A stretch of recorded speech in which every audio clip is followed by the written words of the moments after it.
Hola amigos, soy la super comadre de Radio Cristal y aquí estamos en las cabinas de Radio Cristal desde Pasadena, Texas. Estamos aquí en los estudios Crystal Studios, aquí en Pasadena, así es que si ustedes tienen una boda, una confirmación, una graduación, se van a casar, te vas a divorciar, lo que sea. Mira, aquí vengan a los estudios y tomen sus fotos, tómense las fotos para que los puedan compartir con sus familiares, con sus amigos. Y aquí estamos listos para grabar el show de la super comadre Claudia, quien soy yo.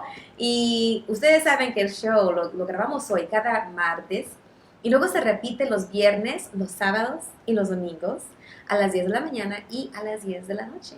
Así es que no se les olvide de ir a nuestra página en el Facebook, danos un like y así pueden regresar y mirar y escuchar todos los shows míos de la Super Comadre Claudia con todos mis invitados, invitadas que han venido pues a dar de su vida, a dar un consejo, a dar una experiencia, a dar un recurso. Y yo lo que se trata mi show de la Super Comadre Claudia es de traer a personas que son súper, que tienen un poder, que tienen algo que dar a la comunidad. Y hoy tenemos a mi nueva super comadre, que es Delia Rodríguez. Yes.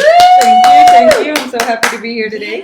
Yes. And you know, on the show, we're a little bit of English, a little bit of Spanish, a little bit of Spanglish. There you go. A little bit of Tex-Mex. I think I can do with that. With chips and guacamole and salsa. And the margarita. So we gotta, yeah. So we're gonna talk here, but every so often we're gonna also talk to our audience. Because it's so important that, you know, that we listen to you guys, that we hear anything you have to share, and if you have any comments, and also if you have any ideas or if you have a superpower you would like to share, please reach out to us. Send us a message, put it on the comments, send us an email, and get in touch with us because we would love to have you, because you may have something that someone could learn from you. So, bienvenida a la super comadre Delia. Estoy muy agradecida por estar aquí. Ay, qué bien, qué bien. Well, we have you on as a music historian. La tenemos hoy como una persona que está, ¿cómo se dice historia en español, comadre? Historia. Historia. Ella está recaudando la información Historial musical. Historial musical. Una historial musical de cantantes, de grupos, aquí en Houston, en Texas. No solamente en Houston, pero me imagino like all over Texas. You're preserving, you're researching, and you're bringing to the forefront names of groups of that were born here, like you know. Part of Texas history. Yes, I mean, you're literally in the middle of Texas history. So tell us a little bit about who is Delia and what is Delia up to as a music historian, and then we're going to do it a little bit in Spanish as well. Okay, great. Well, so I feel like a preemie really when it comes to music and the historical part of it, because when I came into this, I started about a year and a half ago. Uh-huh. And it started out that I really wanted just to learn more about my dad. My dad was a musician back in the days, what I say, but 50s, 60s, and 70s. Uh-huh. Who was your dad? Cecilio Rodriguez. Okay. And so I was like, well, one of the ways to get to know him on a different level would be through his friends, his musician friends. Mm-hmm. So that's what actually started this journey. So I thought, you know what, if I don't do this now, I'm going to lose all these great people before I get a chance to talk to them. Yeah. So that's why I started doing it. So I started putting on Facebook old pictures and like, does anybody know who this is? And it just kind of took off. And these are your pictures that you had in your family? So I had, little by little, I've inherited pictures over, and pictures that I've had for 30, 40 years. I never even knew who they were. Mm-hmm. My mom was like, well, why didn't you just ask me? And I was like, well, I don't know. I didn't think about it at the time. Yeah. And then when all this happened, I just started putting them on Facebook. And then it was like, oh, I know that person. I know that person. I was like, okay. So things started coming up. Started rolling and connecting. Yes. And so little by little, I just started meeting a lot of people. I started meeting a lot of my dad's friends. Uh-huh. I would go to their venues and watch them play. I took a day trip to San Antonio to meet one of my dad's friends, Bubu Martinez. Uh-huh. And it was funny because one day I was getting ready to go see one of my friends, Bubu's brother, Jose Martinez. I was going to go to a venue here in Houston. And for whatever reason, all of a sudden, RC Casas shows up. And I was like, Casas, that name sounds so familiar. So I reached out to him and I was like, by any chance, do you know this person? And he was like, no. So I had the first name wrong. Yeah. And I tried again and I was like, wait a minute. Do you know this person? He's like, that's my dad. I'm like, no way. I said, oh my God. So this was someone that my dad knew. And I was like, I don't know, where are you going to be? Because he told me they were playing that night. I said, where are you going to be? I need to be there. Yeah. And little by little, that's kind of how it's been taken off. Entonces, has tenido la oportunidad de conocer más a la historia, ¿verdad? De la música aquí de Houston por tu papá, quien se llama Cecilio Rodríguez. Y él era parte de un grupo. ¿Cómo se llamaba el grupo de tu papá? Bueno, mi papá tenía dos grupos. Okay. Al principio, bueno, no sé cuál fue el primero, pero un grupo se llamaba Los Gatos. Los Gatos, ok. Y el otro se llama Cecilio y su orquesta. Oh, pero también cantaba con... ¿Y en qué año era? ¿En los 50, 60, por ahí? Entre los tres décadas. Décadas, ¿no? 50, 60 y 70. Me imagino como like doo-wop, algo así, o como qué tipo de música tocaba tu papá. Bueno, mi papá era más orquesta. Como... Pero tejano. Wow, okay. Y también cantaba y tocaba con Neto Pérez. Okay. And back then, Neto Pérez was like, he was a mover and a shaker. Neto Pérez. Yes. Okay. So throughout this time, little by little, I was like, oh my God, for me, I was starstruck. Sí.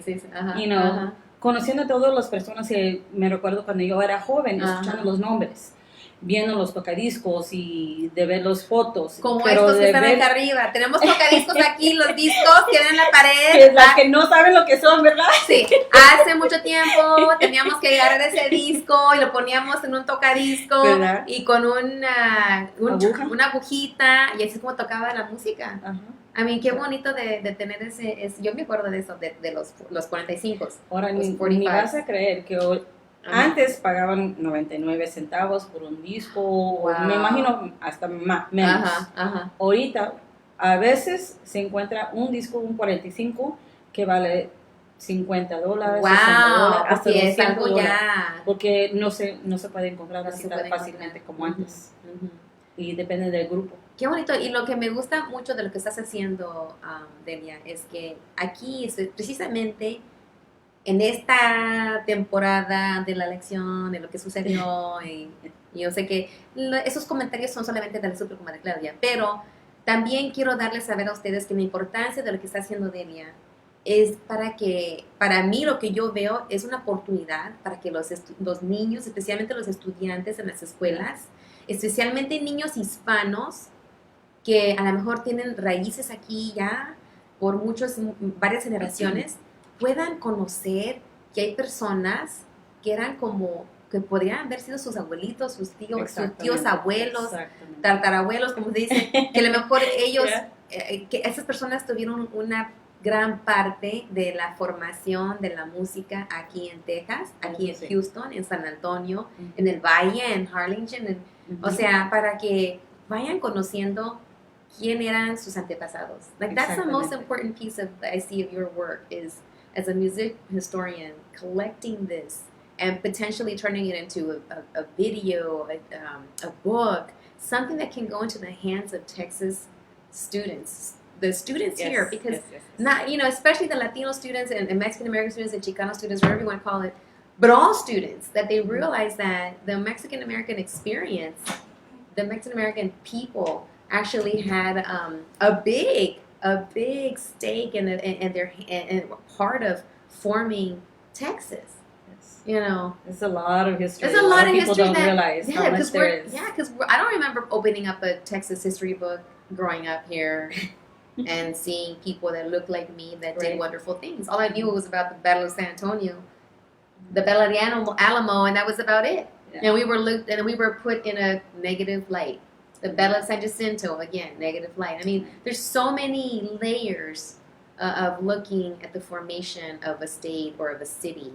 and realizing that it wasn't just the German people that were here. Right. You know, it wasn't just, there was others that were already here. Yep. Mixing it up, creating conjunto music, creating música tropical, creating, so tell me more. So in your journey, tell me more about your journey, where you're at right now, and where do you see this journey of capturing this wonderful history? So one of the things that you said that's really, that I really want to focus on right now is the fact that you talked about the newer generations knowing what our parents created and have left for us to appreciate and to remember and to pass on to future generations. One of the big things for me initially was it was pretty selfish because I wanted to know, like I said, for myself. Mm-hmm. But then as the more I started to get into it, I was thinking, oh my God, my dad died when I was 7. My sister was 2. So she never really got to know him. And this is something that I wanted to leave for my kids and my grandkids, a way for them to know who my father was, what contribution he made to music, the people he knew, and it's amazing the stories because, I just would have never imagined the stories, from all the different musicians. It's been amazing, like truly. And so what I've been doing is that I've been like posting all the pictures that I've had now. But then along the way, I've been taking lots of pictures and sharing, where they are today. Like Jesse Casas and the Crystals. I have pictures from back when he was in the 60s and he was playing, and then when in the 80s when he had come to my house, my mom's house to visit, us. And then to see him now and watch him play with his sons that are, all grown up and they're my age, it's like, it's amazing. To see Albert Mogil, to talk to Gus Garza when he was, I spent a month. I was fortunate enough to spend a month with Gus Garza. He was the MC at the Pan American. The Pan American was just like, that's the historical place. Everybody talks about the Pan American. So I want to pause you right there, and I want you to just spend a little bit of time on the Pan American. Where was it? What was it? And who played there? Vamos a tomar un poquito de tiempo porque había un club aquí que se llamaba el Pan América. Yes. Y quiero que digas un poquito en inglés y luego en español. ¿Qué era el Pan América? ¿Qué es el significado de ese club del Pan América? ¿Quién tocó allí y cuándo? Because I grew up hearing my parents and my tías talking about, íbamos al Pan América. So I wish I could say I knew exactly where it was, but I can't. I gotta call my mom. So, so if you know and you're watching, post it on our Please.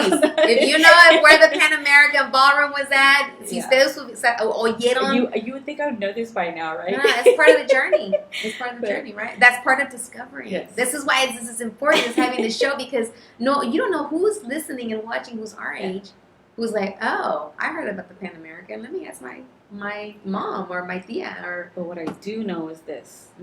It was the place to go. To be. It was anything that was great happened in that place. I mean, you talking about musicians, everybody got started there. Wow. I mean, we're talking like Little Joe was like Gus Gossett told me, he says, I remember, schmoozing with him, and he was like one of the main guys, who announced everyone who was performing there. Little Joe played there, Sonny and the Sunliners.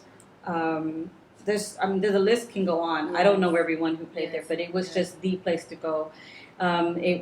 That's where everybody went to go hang out and have fun and dance, relax. Get the work week off and just go and have a great time. I would hear stories of my mom, who's my grandfather, my maternal grandfather, her dad, my mom, the oldest, and he was and that's where our conversation started, because it turns out that you have posted some pictures of El Costa Azul, some record covers, and my grandfather is in the picture because he used to be in the band. So my grandfather made a part of El Costa Azul, which launched the career of Rigo Tovar, and so they used to play at the Pan American. See, and one of my dad's really good friends, Nacho Garza, actually recorded Rigo Tovar in his studio on Patton. On Patton. Yeah. Wow. Yeah. This is such important information to gather and to put in a way that students, children, the community can have access. So once you gather these pictures and these stories? How are you recording them? What is your vision? Like, let's just say, if you had all the money in the world right now, grants coming your way, and maybe we can, we'll share this. Does anybody have any extra? We'll share this we got video. Some projects we got to work on. You got some. We need some donors. That maybe you need a tax break. Right. You need to donate to a beautiful cause. I think hopefully this, we can share this. But if you had a chance to get some grant money or some awesome donors who are into preserving music, especially here in Texas, what would your dream be? What would your big goal be with all of these wonderful stories and pictures that you're collecting? Before we started, I told you I had an announcement to make. Yes. I was pretty excited. A ver. Drum roll, please.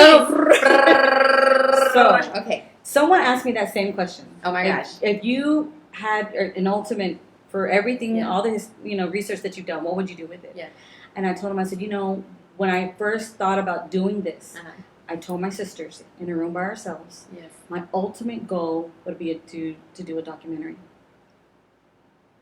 So you put it out there in the universe? I put it out there. And what happened? So I had the opportunity, the privilege to be interviewed by Dr. Jessie Esparza. Oh gosh. Who we did an interview for the Houston Public Library. They're putting on an exhibit, who is also archiving and just documenting everything with music. Yes. And so I had the opportunity to be a part of that.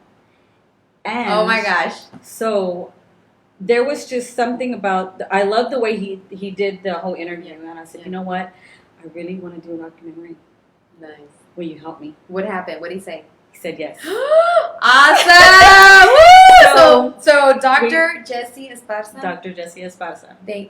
Thank you. Yes. I'm so excited. I'm so That overwhelmed. is exciting news. I'm like, there's so much work to be done. Yes. But I just can't wait to get it all done. I'm so excited. That is going to be lovely. So, lo voy a decir en español porque eso es súper importante, especialmente mamás o abuelitas o tías, otras comadres, super comadres que estén escuchando esto, o también los super compadres.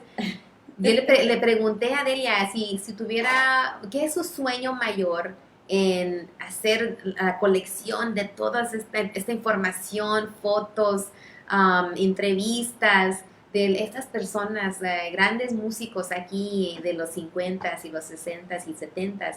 ¿Qué haría con todo eso?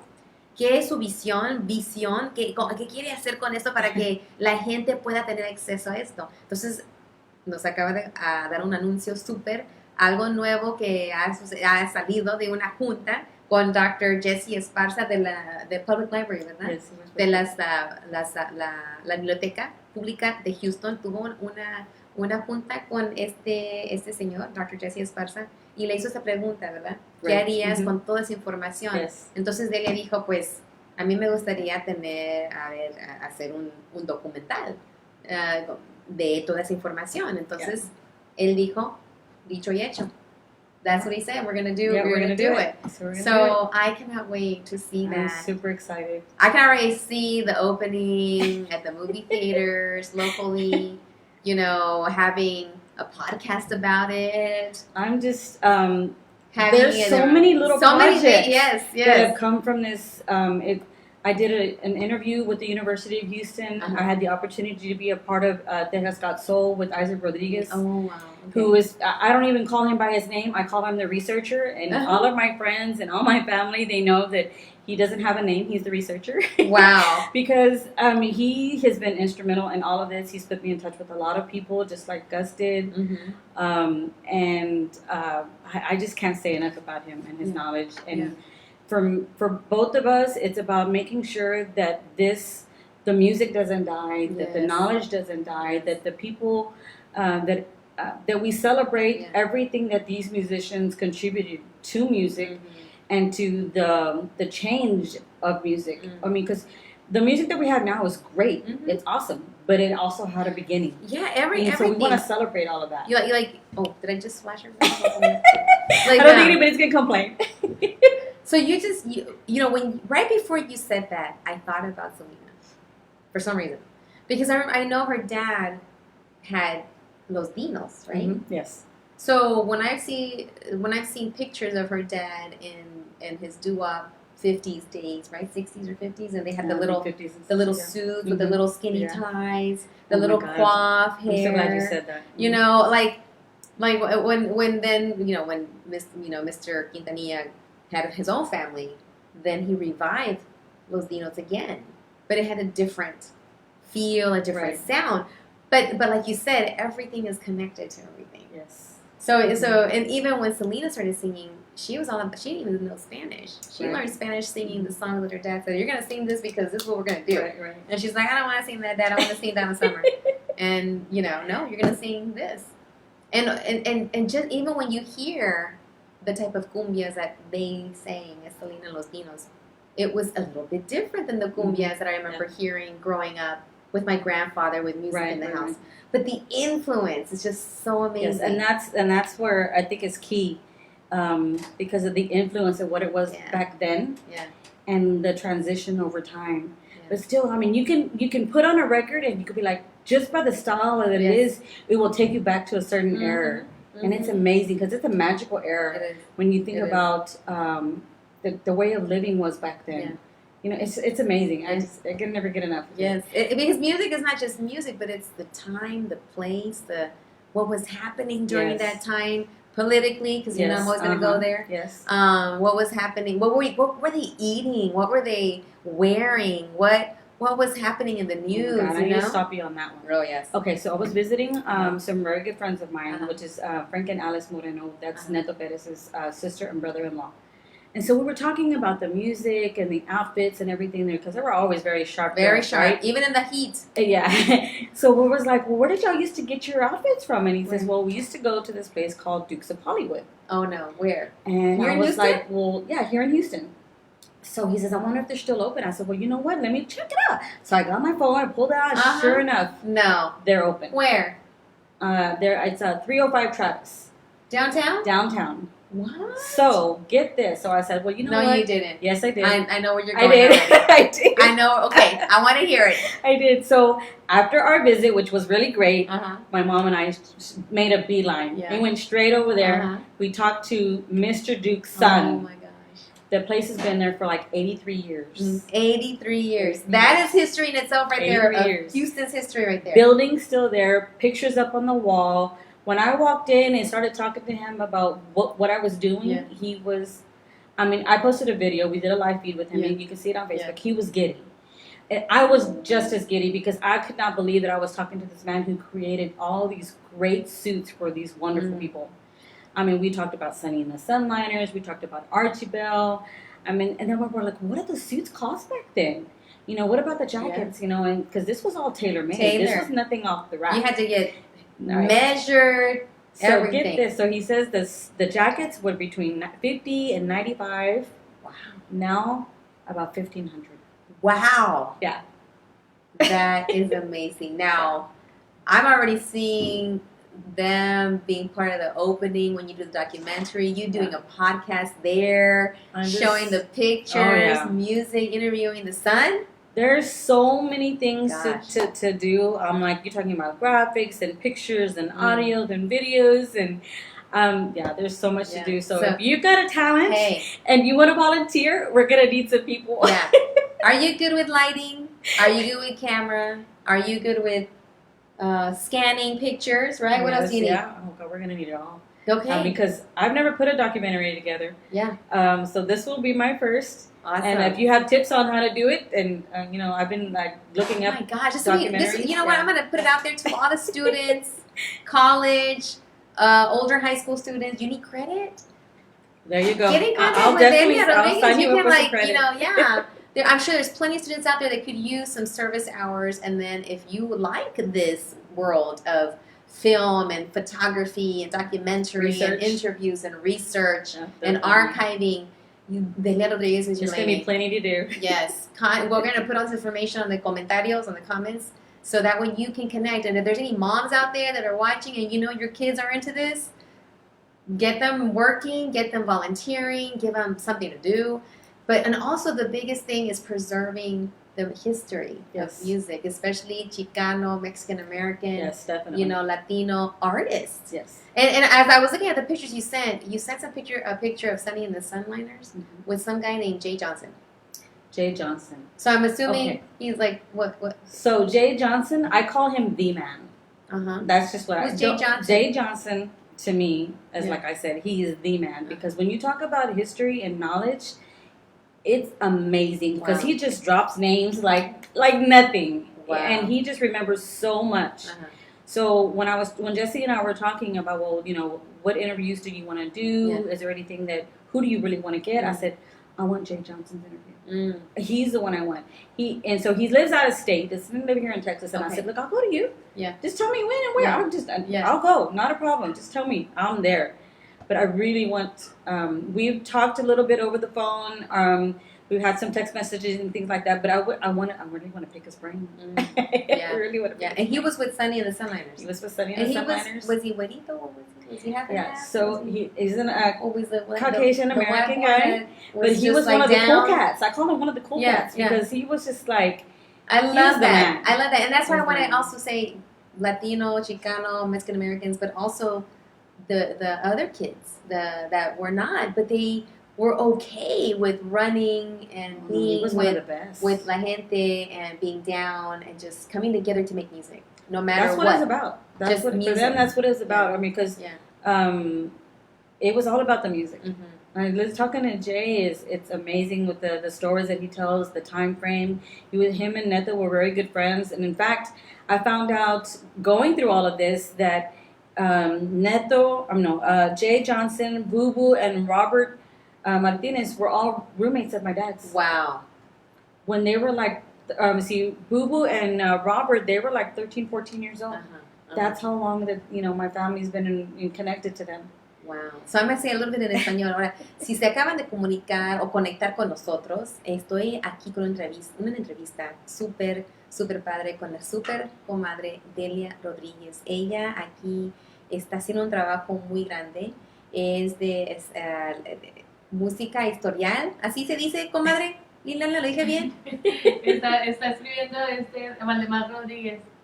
¿Qué dijo Valdemar? Historiadora musical. Historiadora musical. Ay, tiene muchas sílabas, pero a ver, otra vez.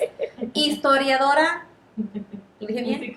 Musical. Y empezó esto solamente querer saber quién es mi papá, porque él falleció cuando tenía 7 años, ¿verdad? 7 años. Y su hermanita, 2 años. Entonces ella estaba pensando, ¿qué mejor manera de conocer a mi papá? De empezar a investigar quién era músico. ¿Quién más iba a saber de tu papá que los amigos que son músicos? Imagínense todo el tiempo que pasaron juntos. Entonces, eso es como empezó esto. Y hay cosas como, José me dijo, hay cosas que te puedo decir, pero no sé si debo decirle. Es lo que te iba a preguntar, porque yo creo que a veces a lo mejor no te quieren decir todo porque es la hija y a lo mejor saben unas cosas que a lo mejor no te quieren decir. Pero yo le digo, mira, antes que era mi papá, antes que era muchacho, marido, era hombre. Y bueno, ni modo que lo niego, pero mi papá era muy guapo. Sí, ¿verdad? I mean, he couldn't help it, right? Exacto. Sí, y eso, lo importante del trabajo que estás haciendo tú, Delia, es que estás aquí, ¿así se dice conservando, comadre? Sí. Conservando esta información en un modo de que estudiantes, especialmente los estudiantes aquí de Texas, puedan conocer y saber quién eran los gran músicos. Y saber que toda la música que escuchamos hoy en día tiene una conexión a algo del pasado. Así como le estaba comentando, como ahorita estaba pensando hace rato en Selena y los Dinos. Selena y los Dinos era el grupo de su papá. Porque el papá tenía un grupo en esa misma esa época también. Sí. Entonces eran los Dinos. Y luego el señor pues creció, tuvo su familia, y luego tuvo sus hijos, y digo, ahora va a ser Selena y los Dinos. Y la música ellos que escribieron y pusieron pues, al aire, no era la música que Selena quería cantar. Selena quería cantar en inglés. Ni sabía español la Selena. Selena empezó a hablar español por la música. Y su papá dijo, no vamos a cantar esas canciones y se acabó. Y Selena quería cantar cosas como de Donna Summer, that was the en one. inglés, that was her thing. Yeah. Pero su papá dijo, no, we're gonna do this. Y entonces, pero cuando oías las cumbias que Selena los niños tocaban y cantaban, eran un poco diferente a las cumbias que yo escuchaba de niña. Pero ahí podemos ver cómo va conectando y cómo va creciendo, cómo va cambiando, cómo la música de antes puede influir la música de ahorita. Todo lo que oyes en el radio. Una de las cosas más importantes que nunca quiero que se olvide a la gente, nosotros. La música de hoy es maravillosa. Hace muchas cosas que ni podíamos imaginar que era posible. Pero no es igual de tener una persona con el instrumento en la mano y tocando. Sí. Porque ahorita hay mucha... es mucho digital, mucho movimiento de botoncitos. Pero eso cuesta trabajo, pasión, dedication, y eso es una de las cosas más importantes que no quiero que se olviden. Que nuestros papás o nuestros tíos, eso pasaron horas practicando, aprendiendo a leer la música, las canciones, la letra, y no es igual como hoy. Aparte de eso, sigues mencionando de los niños, para que ellos también no se pueden olvidar de lo que estamos hablando. Conocer primeramente Y conocer. también. Entonces, the Houston Public Library van a tener un evento, y creo que va a empezar en agosto. Okay. Entonces los niños van a poder ir y a ver todas las fotos, a ver las entrevistas por sí mismo, y a ver y escuchar. Y eso es muy importante, porque nosotros podemos decir a nuestros hijos y nuestra familia de lo que sabemos, pero cuando usted lo vea, te toca un poco diferente. Y eso, bueno, van a tener un evento, creo que va a correr por 1 o 2 meses. Okay. Oh, qué bien. Ajá. O sea, Para dar la agosto oportunidad a los estudiantes para que vayan a conocer. hasta septiembre, quizás. Okay. En la biblioteca públicas de Houston. En Houston Public Library downtown. Bueno, y cuando ya tengas toda esa información bien la vamos a poner en los comentarios, Okay. porque como estamos hablando aquí, es súper importante que los estudiantes, los niños, la comunidad tenga acceso a esto, y es gratis. Yes. Puede ir a la biblioteca, es gratis, ya los impuestos ya pagó la biblioteca, así es que una oportunidad para que ustedes vayan en familia.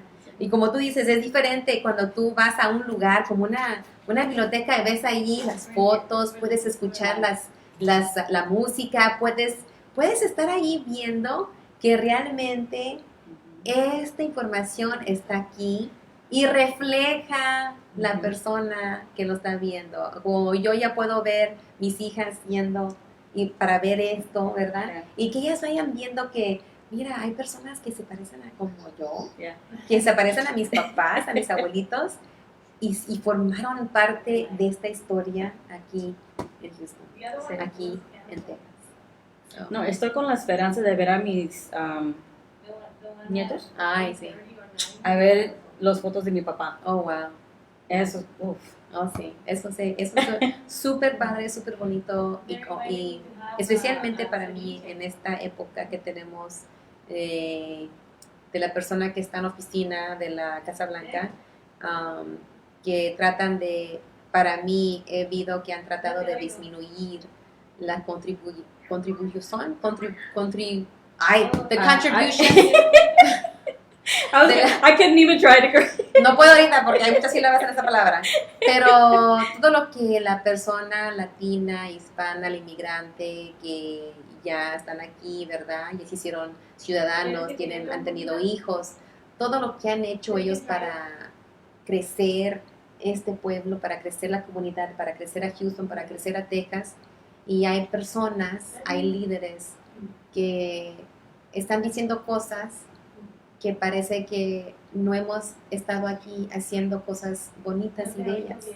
Y esto para mí es un recuerdo, para recordarnos que aquí estamos y no nos vamos, hemos estado y vamos a seguir aquí. Eso sí. Y con este proyecto de la música, lo que está haciendo Delia, para mí es otra cosa para decir, mira, aquí estamos y no nos vamos, y mira, tenemos más que decir de la comunidad hispana, que hemos estado aquí haciendo cosas bellas, haciendo música.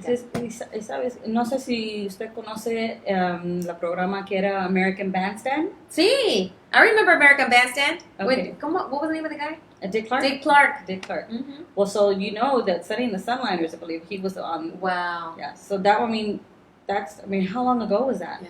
And for it's chills for a brown skin, I know. To be on TV in the American Bandstand. That is a big deal. It's a big deal. That is a big deal. That is a big deal. And I think that's a super important piece of when we listen to a piece of music from that time period. Mm-hmm. You think about what was going on politically, what laws were in place, what activism was happening back then, what were people eating, wearing, doing, what were they listening to, what was the discourse. And it's, even though we talk about the music piece, but to be on American Bandstand, that's a big deal. It is. To be on American Bandstand looking like us and having that representation in that type of arena, that is huge. That's huge. And so we've come a long way. Yes. But we still have. And we're not done. We're not done yet. We have a lot more work to do. Yes. And when we have people like you leading these types of research projects, this is what is needed. And to me, what I see you doing, Delia, is paving the way for other people to have that spark of curiosity and saying, what is this? Who was this? And where can I get more information? And now from that is born this wonderful project that's going to be shared through the public library and with having Dr. Jessie Esparza from U of H being part of this and making this fly. So the three biggest things that you have that have really like touched you and made you like say, this is all worth it. What are the three biggest things you've come across in your research? Wow. What have I come across? I think one of the biggest things, because I lost my dad when I was so young, I didn't have like the family get-togethers with the friends coming over on my dad's side.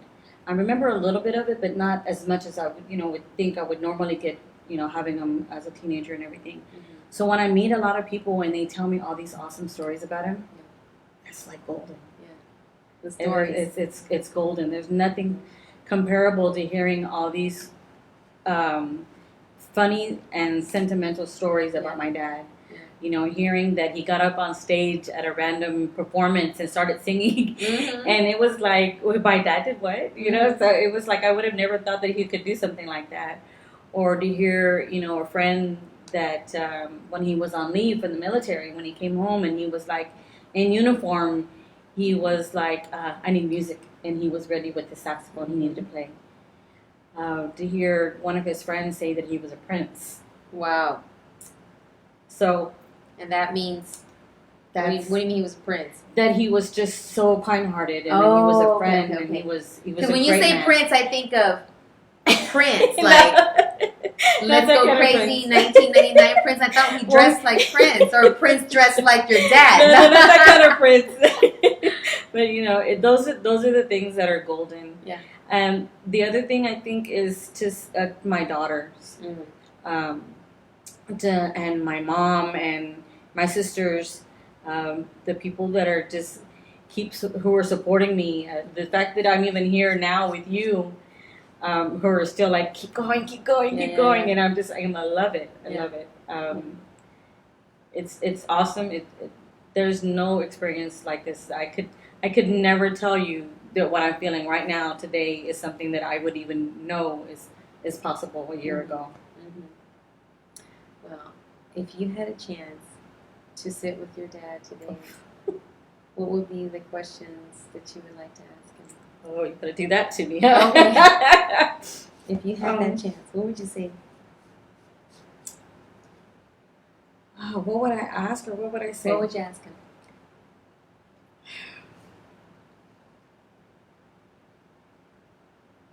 Oh God, I hadn't even never even thought about that. I think I would want to know, does he hear music? Mm. Because a lot of times I talk to musicians, and they say that sometimes they get woken up, Mm. By hearing either lyrics or musical notes. Melody. Yes, so the notes, yeah. melodies, yes. And they have to get up and write them. So I want, did my dad do that? Because when I was talking to my friend Frank, he told me that one time they were at a gig and all their sheet music got stolen. And I said, well, what did y'all do? And he says, Wow. your dad went and wrote everything all over. And I'm like, That how? is And he amazing. says, by memory. So I wondered, did he ever do that? I mean, that's... You reminded me of my grandfather. My grandfather took everything with him. It was all here. I was fortunate enough, my dad wrote a sheet music, Mm-hmm. and he had actually got to record a couple of records. Yeah. So sometimes, I remember when he passed away, I never cried. I don't know why I felt like I had to be strong. Mm-hmm. But when I hit 13, I couldn't stop crying. Mm-hmm. And so I would go home after school and I would play his record over and over. And my mom was like, you need to stop doing this.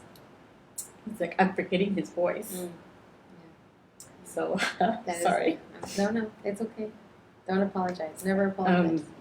But, so those are really treasures for my family. A friend of mine converted them to MP3 for me. And I was like, oh my God, I can't believe this. My grandkids are now able to hear it. Yeah.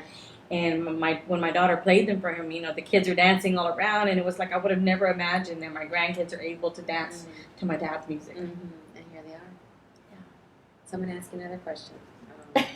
Another tearjerker? Yeah, it might be another tearjerker. What do you think your dad would tell you about what you're doing?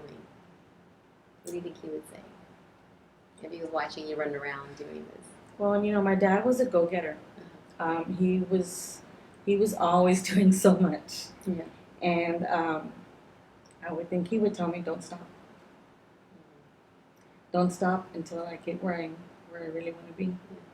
Which is your documentary. You're going to be in the library. It's going to be in the community's possession. It's because history is sometimes we forget if it's already documented.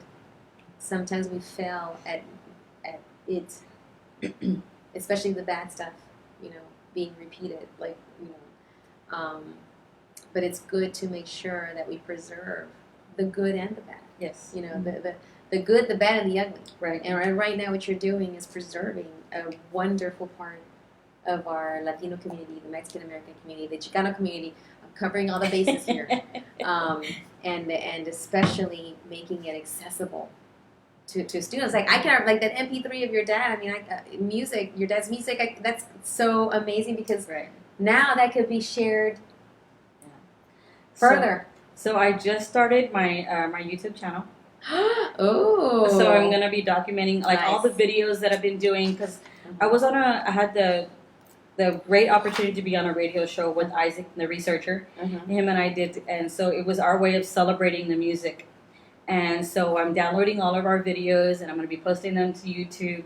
I used to do live feeds to remind everybody to tune into the show. Yes. So I'll be putting that on YouTube as well.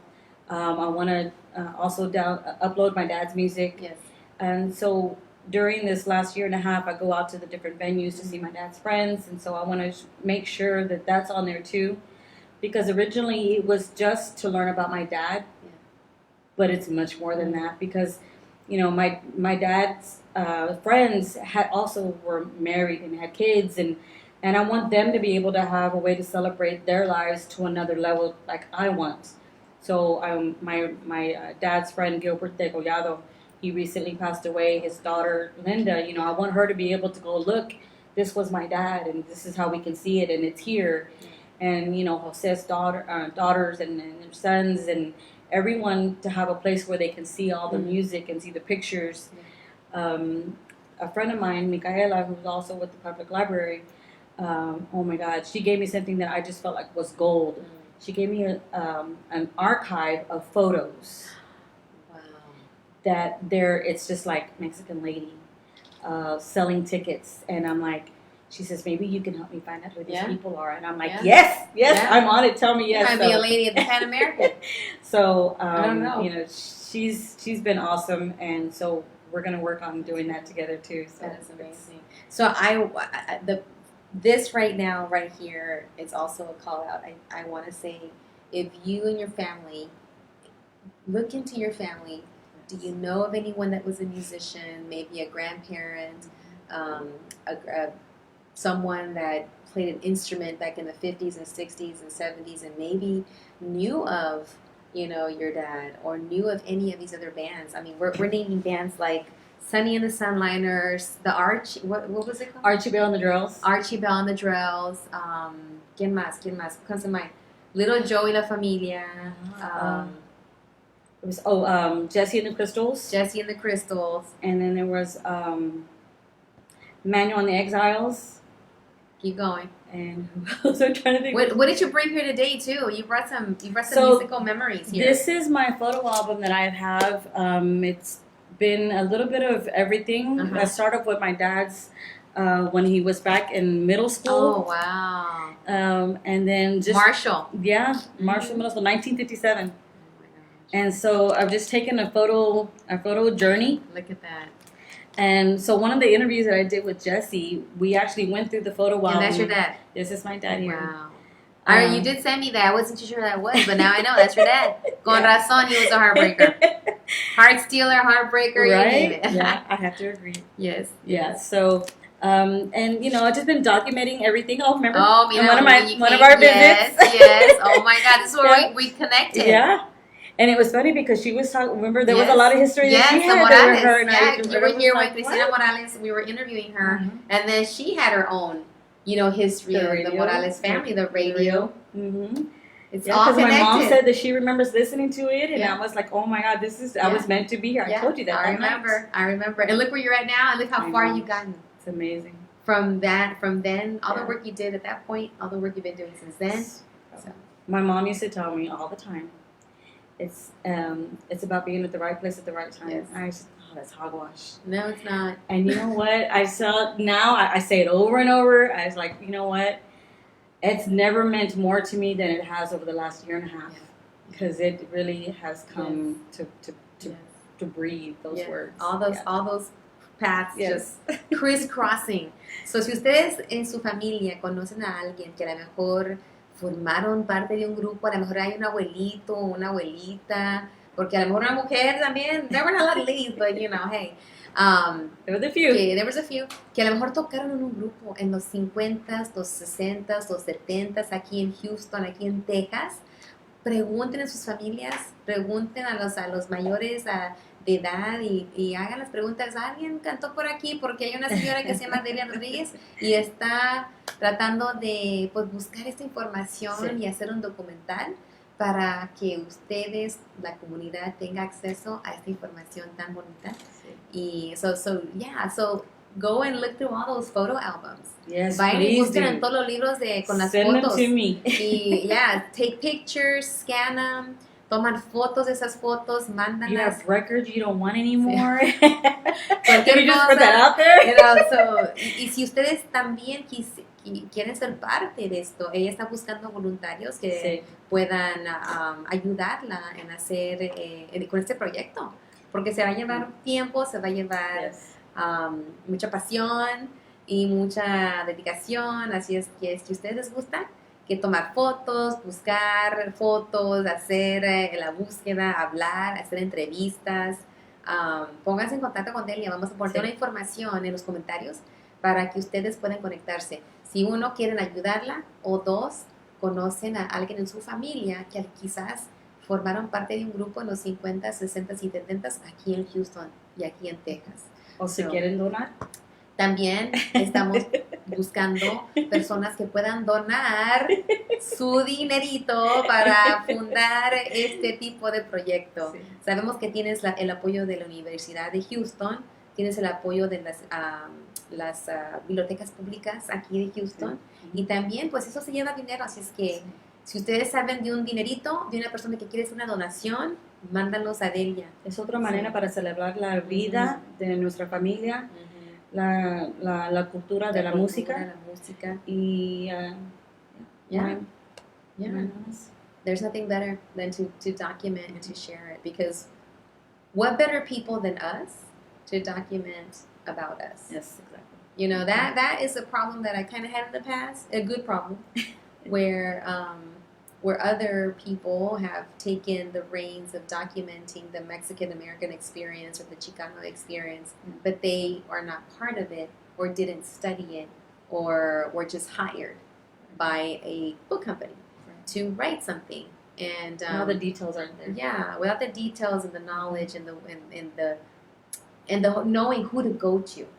And I think that's so important because, you know, and that's what you're doing is what better people than us to document about us, you know, and we have so many ways to do it now. We can do it on a show, on a podcast, documentary, called Netflix, you know, so many ways to do this. And so I can't wait to see what the outcome's going to be. I thank you. I thank you for taking this on. Final words before we get to the chanclazo and la chulada. So, comadre, are you lista? Yes. Okay. Bueno, so the chanclazo and the chulada of the week had nothing to do with Delia Rodriguez or with the radio station RadioCrystalUSA.com. They're solely the views of me, la super comadre Claudia.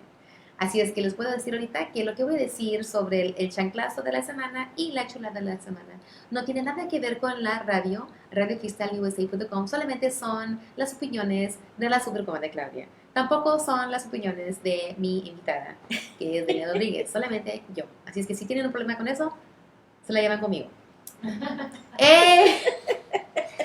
Bueno, vamos a empezar primero con el chanclazo de la semana. So I'm going to start off with the chanclazo of the week. And the chanclazo of the week goes to Customs and Border Patrol here.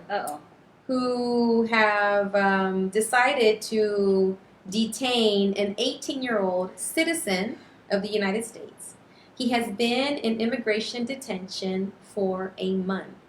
And this is not the first time it's happened. So right now, there is a U.S. citizen, a teenager by the name of Francisco Erwin Galicia, a Texas-born teen who's been in custody since June 27th. When the 18-year-old student was crossing the U.S.-Mexico border at U.S. Customs and Border Protection checkpoint in Falfurrias. This is according to his attorney, who told the Dallas Morning News and the Washington Post.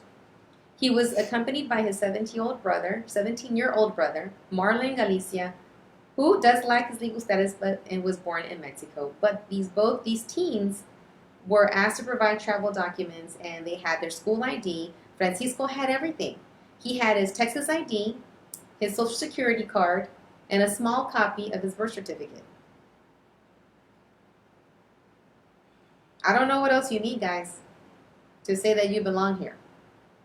But I remember saying that the day after the elections, as I was getting my kids ready for school in the morning, I was livid about the person that won because I was already thinking about these things and that this was going to happen, and it is happening.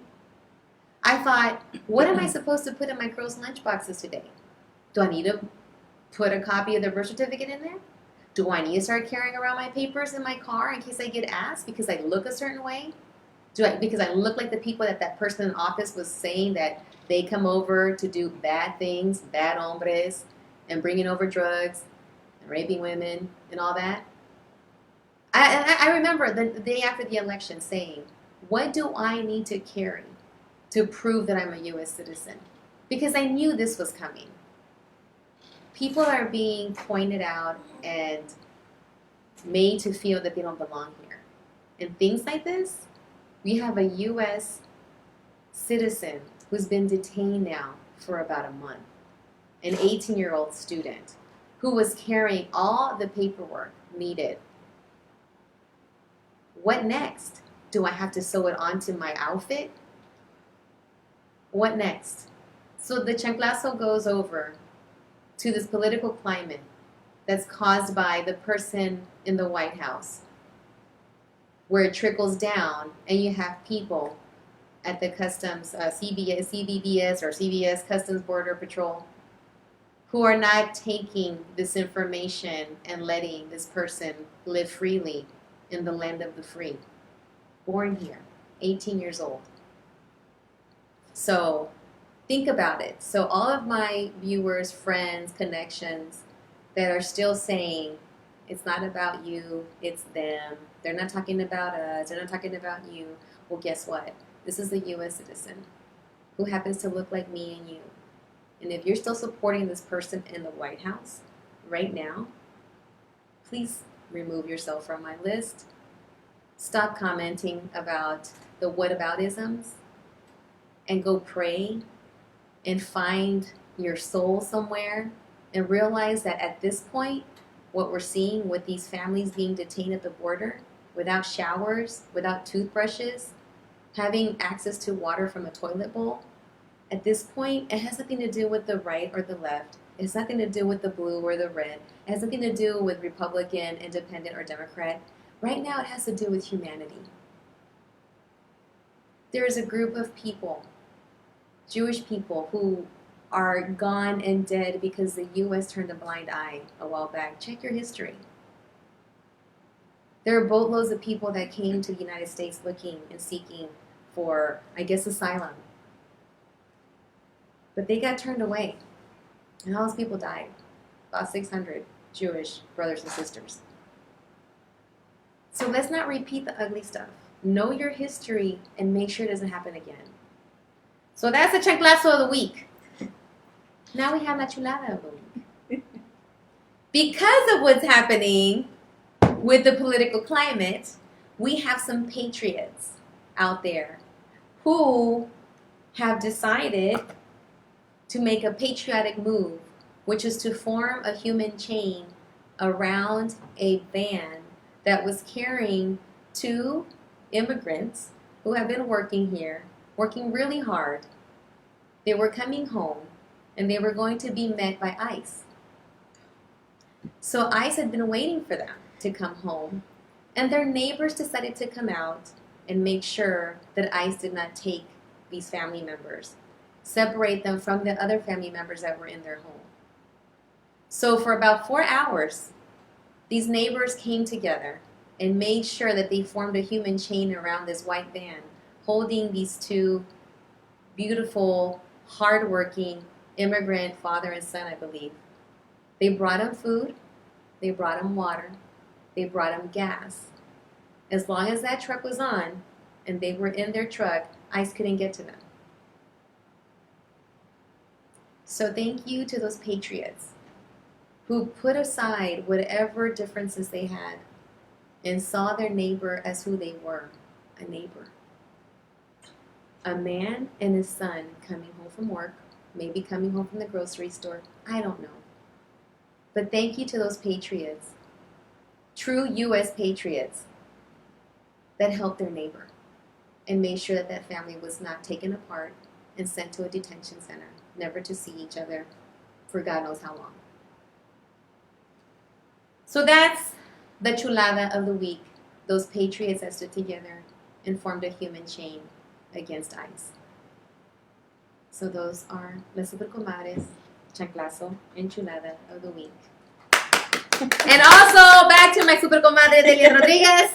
Thank you so much for coming. Thank you for having me. I really appreciate it. Yes, it's a great time. We're gonna have you again because we want to have a status. You need updates. Yes, of how this is going, what's next, how can we support you here at RadioCrystalUSA.com to make sure that the community has access to this in English and in Spanish. There you go. Porque somos bilingües. Most of the time.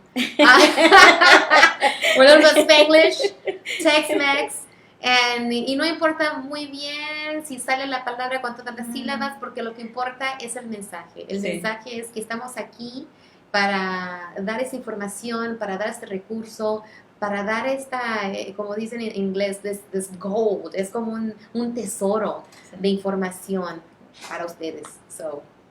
Bueno, si quieren un evento grande. Yes. She has a big event that she needs to announce before we go. We have a big event coming up. So on Sunday, July 28th, at Texas Twister, we're doing basically like a fun day, family fun day. We're gonna have the Dukes. They're coming out to play live Uh-huh. old tribute oldies Oh my band. gosh. We're gonna have a DJ, a moonwalk for the kids, lots of food, some vendors. So you can come out and have a great time. It's for the family. We're starting from 12 o'clock to 7. There's going to be the Veteranos car cruising show. Uh-huh. So come by and check out the cars. Have some good food. Nice. Come meet me. We can talk. Maybe you've got some information you want to share. You want to volunteer. Let me know. Yes. It's gonna be And great. Is this Saturday? It's this Sunday. This Sunday. Sunday, And the what's the 28th. event called? It's a tribute, an oldies tribute show. An oldies tribute show. Sunday the 28th. Where at? It's Texas Twisters. Texas off of I-10 and Twisters? McCarty. Oh, okay. Texas Twisters of I-10 and McCarty. Okay. We'll be So there. we're gonna put that information. I'm pretty sure you brought a flyer. We can scan it. Yes. Don't worry, we'll get the information for you guys. It's gonna be fun, Yes, and it's gonna be a lot of fun. you're gonna be there. I'll be there. So if you have something important in your family to share, a musician, someone in the group, There got you some go. pictures, I'll be there. She'll be there. So así es que un evento familiar para los Yes. padres e hijos, vengan Everyone. a este evento tan especial que va a suceder el domingo y se va a llevar a cabo en un lugar que está por el 10, I-10 and McCarty. yendo al este, la salida McCarty, ¿verdad? Y se llama el lugar como Texas Twisters. se llama Texas Twisters. Yes. Y es un evento donde van a tener una música, una banda que va a tocar música de la Oldies, época, ajá. de los 50, de esto, Yes, ¿verdad? Lo que yes, estamos de lo que hablando. hablando.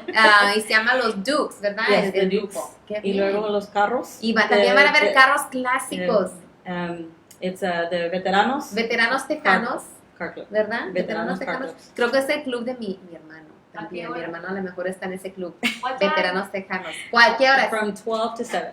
From 12 to 7. So De make sure- 12 a make sure you're 7. Este domingo en Texas Twisters. Por el 10 yendo al este, salida McCarty. McCarty. Así es que ahí los esperamos. We'll see you there. Bueno, y también antes de irnos tenemos unos patrocinadores que hicieron este show de la Super Comadre posible.